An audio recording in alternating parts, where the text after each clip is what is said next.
Selamat pagi para mahasiswa yang terkasih. Berjumpa lagi di dalam perkuliahan liturgi praktis. Di pertemuan ini kita akan melanjutkan bahan kita. Hari Minggu merupakan perayaan misteri Paskah Kristus bagian yang kedua.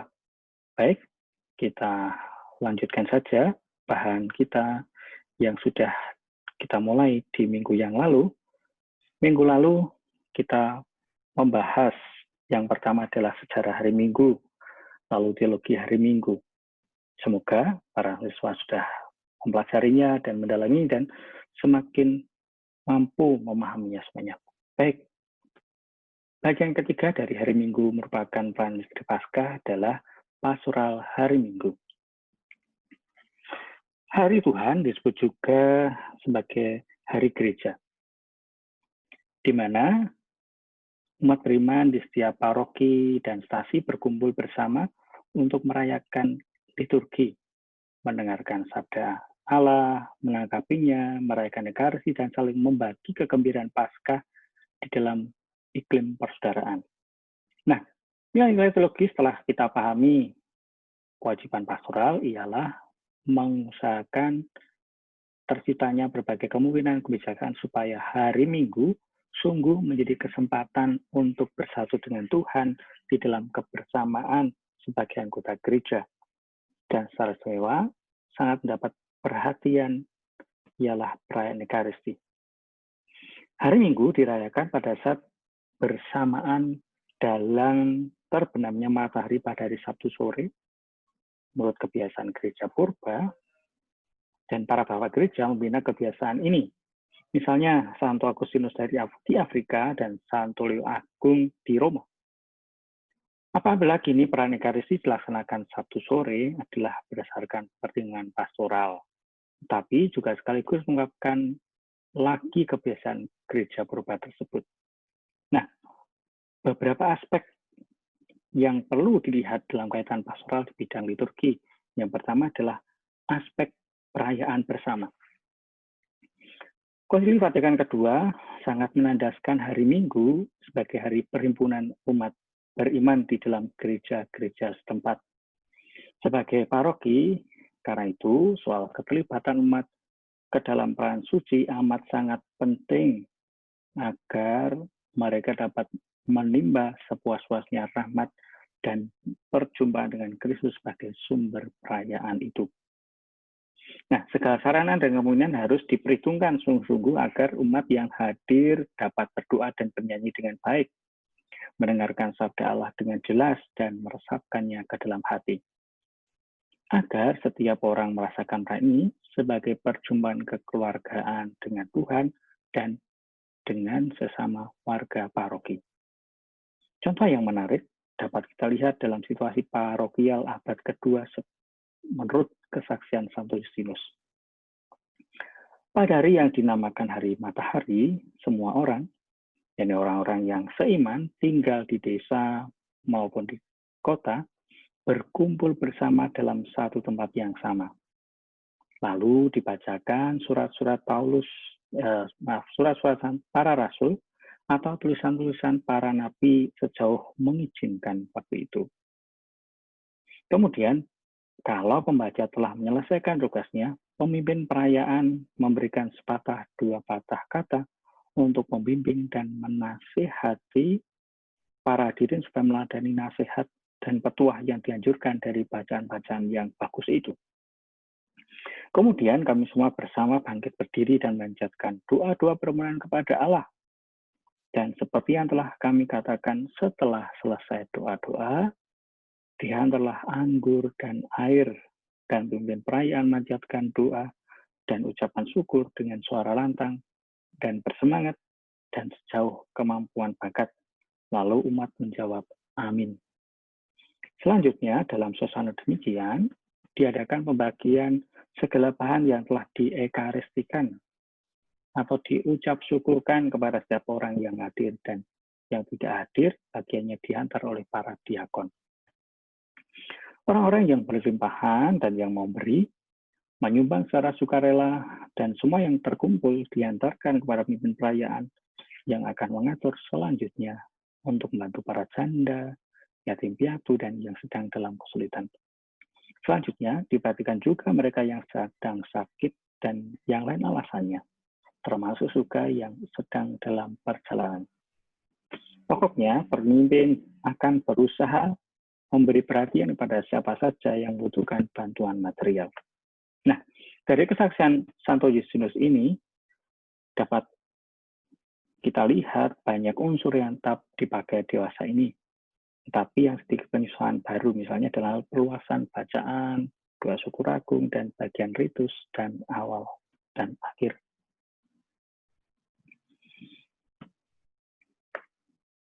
Yang kedua adalah aspek peneguhan iman.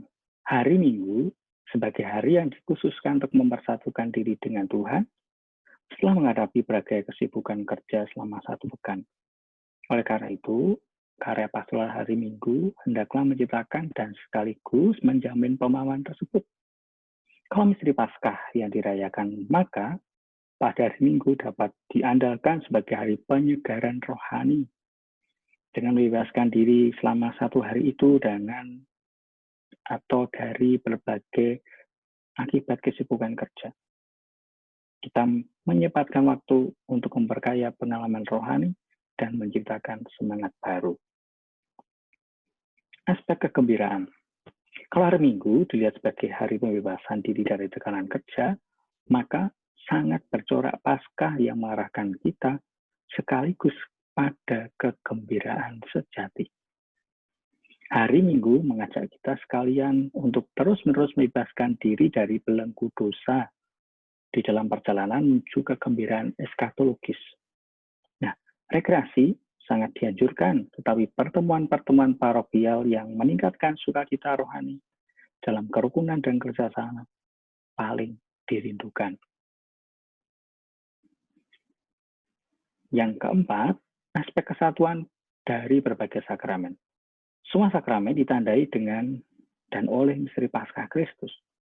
Kalau Ekaristi hari Minggu merupakan aktualisasi Paskah Kristus, maka sakramen baptisan merupakan wafat dan bangkit di dalam Kristus. Karena itu, sangat pantas apabila sakramen pembaptisan dilaksanakan pada hari Minggu. Dan lebih jelas juga kalau menyangkut Ekaristi komuni pertama, pembaptisan uskup, imam, diakon biasanya dilaksanakan pada hari Minggu, seperti biasanya dilakukan pada abad-abad pertama. Nah, Santo Gregorius menulis demikian, adalah pada malam Paskah dan pada hari Pentakosta, Tuhan mencurahkan rohnya ke atas para rasul. Demikian pula, His qui consegrandi, surat numquam benedictio nisi in die resurrectionis tribuatur. Sesungguhnya hari Minggu adalah hari yang paling tepat untuk pembaptisan. In qua colata sun omnia dona gratiarum, karena merupakan hari yang berlimpah kurnia dan rahmat. Yang kelima, hari Minggu adalah inti tahun liturgi. Sebab hari Minggu adalah dasar dan inti seluruh tahun liturgi gereja, maka perayaannya tidak boleh diganti dengan perayaan lain, kecuali kalau benar-benar sangat penting. Dan itu pun banyak pertimbangan dan harus meminta izin, persetujuan dari pemimpin gereja atau uskup ya.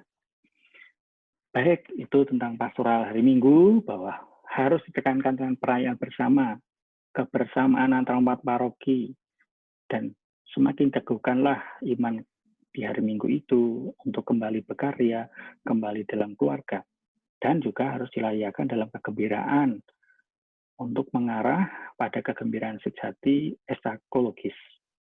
Dan dalam hari Minggu menjadi kesatuan berbagai sakramen, karena di situ sudah selayaknya dalam Ekaristi hari Minggu dirayakan sakramen-sakramen yang lain. Dan menjadi inti tahun liturgi karena seluruh hari Minggu kita merayakan misteri Paskah itu. Baik, kita lanjutkan prioritas hari Minggu. Di luar perayaan Ekaristi hari Minggu, kita diutus mengungkapkan lebih lanjut nilai-nilai hari Tuhan dengan berbagai cara karitatif sifatnya, atau pertemuan-pertemuan persaudaraan, makan bersama, rekreasi bersama untuk mempererat persaudaraan. Nah, bentuk-bentuk perayaan liturgi atau devosi dianjurkan pada hari Minggu. Misalnya ibadat sore bersama umat dengan disertai pentatahan sakramen Maha Kudus, salve, macam itu ya. Lalu doa-doa bersama di rumah keluarga dan sebagainya. Jadi, devosi, liturgi yang lain juga diharapkan menjadi semangat di dalam kehidupan bergereja. Nah, semua kegiatan ini dianjurkan atas dasar bahwa merupakan ungkapan iman, harapan, dan cinta kasih yang sangat bermanfaat dan menunjang pengembangan sikap-sikap dasar Kristiani. Yesus tidak menganjurkan kita mengayati peraturan hari Minggu begitu harafiah, seperti yang dikecamnya habis-habisan terhadap orang Farisi dan para ahli Taurat. Kewajiban terhadap hari Sabat atau hari Minggu untuk umat Kristiani bukan berarti menutup kemungkinan untuk menjalankan karya, amal, dan cinta kasih. Contoh yang tepat ialah Injil Matius bab 12 ayat 9 sampai 12 tentang domba yang jatuh ke dalam sumur pada hari Sabat. Nah, beberapa hal yang perlu diperhatikan. Jikalau telah mengikuti Ekaristi pada hari Sabtu sore, tidak boleh menjadi alasan untuk tidak melaksanakan sikap-sikap dasar Kristiani pada hari Minggu. Kegembiraan, kebersamaan yang lain, lalu gitu ya, yang menjadi pastoral. Ya. Dan di dalam hal-hal tertentu amat sulit meninggalkan pekerjaan, misalnya karena urusan rumah tangga atau rumah sakit, sangat dianjurkan untuk menghadiri perayaan Ekaristi bersama umat meskipun sesudah sibuk bekerja. Jadi, tetap menjadi semangat di dalam hidup bahwa hari Minggu menjadi perayaan yang sungguh menguatkan, meneguhkan iman, sehingga perlu diusahakan sebaik-baiknya untuk merayakannya. Para mahasiswa yang terkasih, baik bagian yang terakhir dari hari Minggu merupakan perayaan misteri Paskah adalah corak liturgi hari biasa dalam satu pekan. Nah, kekuatan landasan yang diberikan kepada hari Minggu sebagai hari kebangkitan dan penebusan, mempengaruhi pula hari-hari lain selama satu pekan, kecuali hari Rabu dan Jumat ya. Nah, kita didahului doktrin ke-12 Rasul memberikan peraturan khusus bahwa hari Rabu dan Jumat ialah hari puasa. Beberapa halnya dengan kaum hipokrit yang berpuasa pada Senin dan Kamis. Alasan untuk berpuasa pada hari Rabu dan Jumat dikenal juga oleh Tertullianus dan tertulis dalam kitab Didaskalia awal abad ketiga. Di dalam bab 14 ayat 4 dikatakan bahwa puasa hari Rabu untuk merenungkan peristiwa Yesus diserahkan oleh Yudas Iskariot dan hari Jumat berkenaan dengan wafatnya Yesus. Nah, hari Rabu dan Jumat hendaknya dilewati dengan puasa sampai sore, sebab hari Rabu Tuhan ditangkap dan Jumat disalibkan. Pada abad pertengahan ditambah pada hari Kamis sebagai peringatan misteri Kamis Putih. Pada hari Sabtu sejak abad ketiga, baik di Roma maupun di Alexandria, biasanya dilaksanakan puasa sebagai peringatan mingguan akan hari-hari suci menjelang Paskah. Sebaliknya, gereja-gereja timur tidak melaksanakan puasa, tetapi merupakan hari gembira. Bahkan setiap hari Sabtu selama masa Prapaskah pun dibebaskan dari hari puasa dan diisi dengan pesta orang kudus. Sejak awal abad pertengahan, dirintis terutama oleh Alcuinus, kurang lebih yang wafat 804, mulai dirayakan berbagai ekaristi votif dan untuk keselamatan jiwa-jiwa.